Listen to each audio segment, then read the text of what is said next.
Woke up this morning, can't remember nothing. Two bitches just flew in from London. Two bitches, nothing. It's Nora and Ava. We haven't been on YouTube for a really long time and we miss it, and we're back. And we're trying to make money, so. Yeah, we need money, but we don't know how to set up AdSense. But What the frick are you doing? Let's just keep it. Okay. Anyways, what are we gonna be doing today?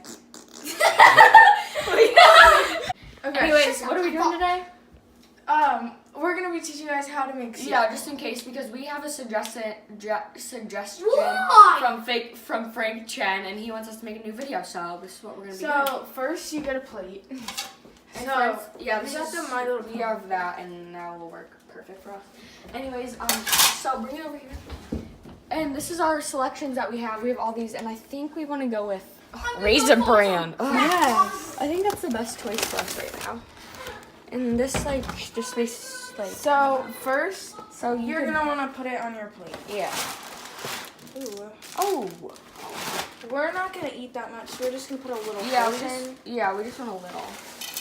Yeah, I think that's good for us. That's good enough. So this is good for us. You This is can what we change eat. your size depending Yeah, on how hungry you Yeah, are. if you are feeling very hungry, then you could change your portion. But Anywho, next what we do is we like to use some orange juice and we pour it straight on top, baby. That's how we do it here. Anywho, all right. oh, that's how. Oh, that looks so freaking delicious. Would you look at Next. that? Oh, Next, you get a knife to eat. oh yeah. And then this is how we eat our. And we really like it. It's a very good idea for us to eat in the morning. It's really good. So good. Thanks for watching, guys. Please give us suggestions on what you want us to do in the comments below. Please give us suggestions that you want us to do. Abracadabra.